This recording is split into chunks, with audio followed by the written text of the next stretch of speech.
The road to war. On November 9, 1989, the Berlin Wall fell, rekindling hopes of a peaceful post-Cold War order. Less than a year later, on August 2, 1990, Iraq's invasion of Kuwait triggered the Gulf War.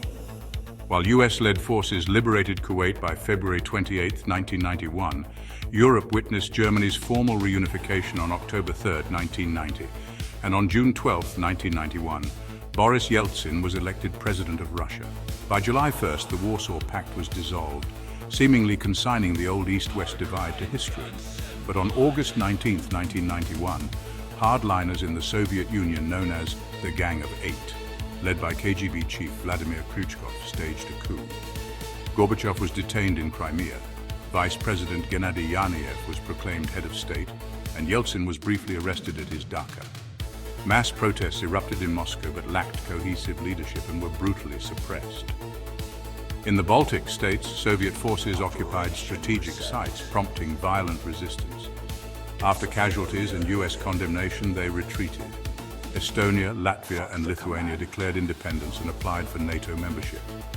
The coup succeeded in halting the Soviet collapse. The new regime purged dissidents within the Kremlin, reversed Gorbachev's press freedoms, and enacted a tightly controlled economic liberalization that stabilized the economy. Internationally, however, the USSR was regarded as a weakened power. In the United States, Bill Clinton capitalized on domestic discontent and defeated George Bush in 1992. Upon taking office, President Clinton toured Poland and the Baltic states in 1993, promising eventual NATO membership. Moscow protested with saber-rattling, but no immediate retaliation. Soon after, Yanev died under mysterious circumstances, and Khrushchev ascended to the Soviet presidency. Rumors of fresh purges circulated through the Kremlin. Meanwhile, high oil prices and continued reforms revitalized the Soviet economy in 1994.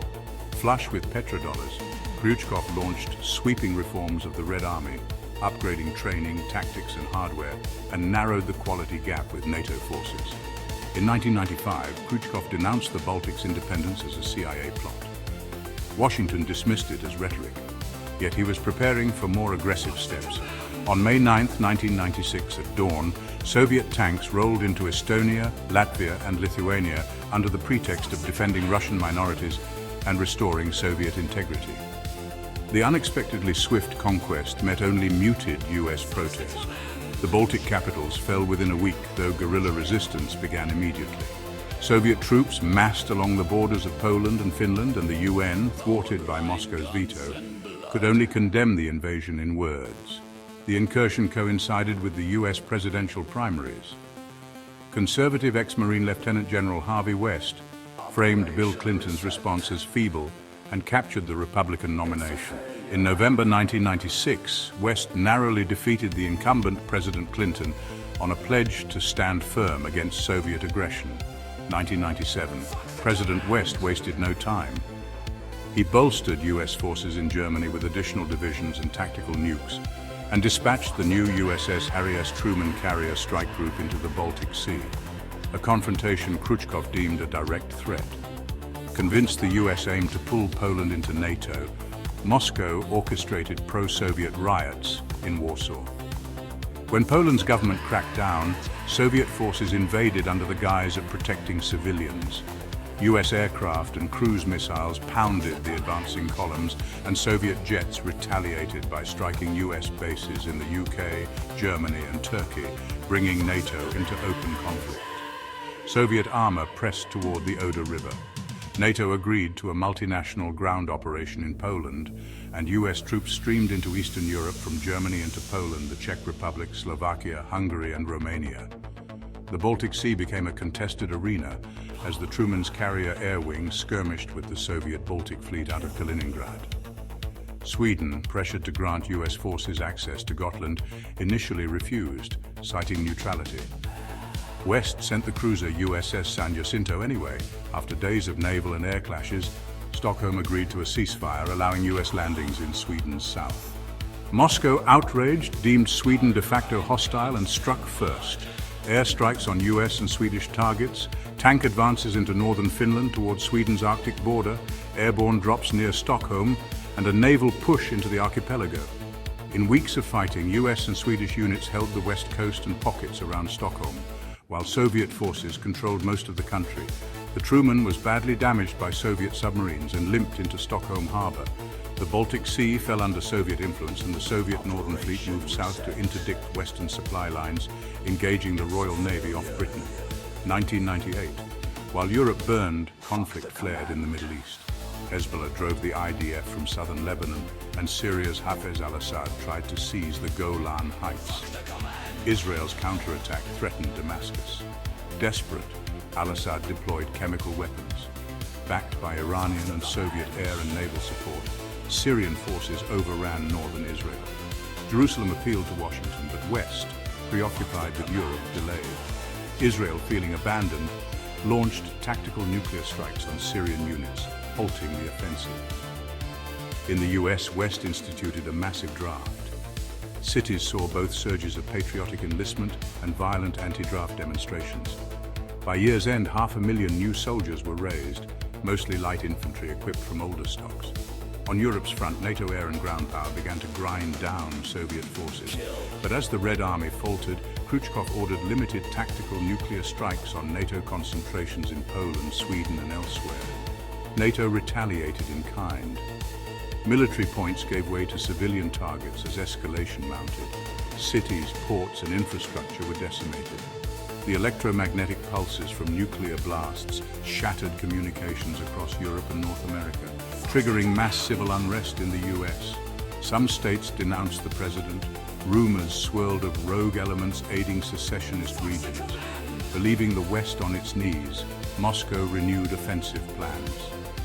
Instead of pushing deep into Poland, Soviet tanks turned south into the Czech Republic and Austria, then into Bavaria and Saxony, capturing Dresden, Leipzig, and Nuremberg, only to be halted by NATO's nuclear reprisals.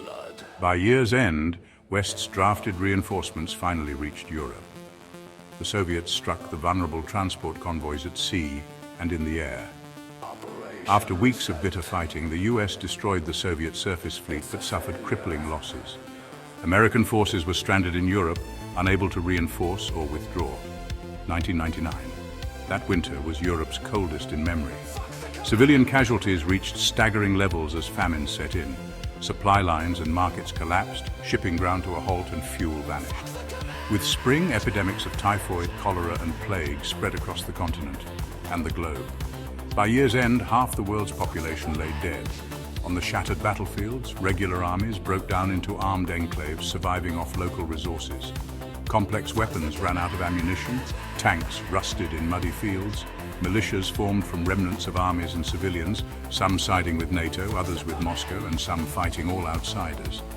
The Soviet command backed its most loyal paramilitaries, dubbing them the Red Brigades. In the United States, governance collapsed. Several states declared independence outright or simply ignored federal authority as patriotic solidarity gave way to civil strife. By the dawn of 2000, Europe was a patchwork of military zones and militia-held territories. In April, US commanders launched Operation Reset, a lightning thrust to link isolated NATO pockets in Poland and Sweden and seize Warsaw and Stockholm. Initially successful, the offensive ground to a halt as a reconstituted Soviet force counterattacked with armor and artillery, halting US gains on both sides of the Baltic. The 5th Infantry Division was shattered at Kalis, its survivors fleeing into the woods. When headquarters sent word, "Good luck, you're on your own now," it signaled not only the end of the offensive, but the demise of the alliance that had once promised security. Poland. For yet another time in this century, Poland became the central battleground for the beginning of a world war. Unlike World War II, however, this Twilight War has no end. In the fields, forests, and cities of Poland, the age's great ideologies waged battles that devastated everything in their path as the world crumbled under nuclear attacks. Now Poland is once again a realm of feudal warlords, lawlessness, deserters, and brigandry.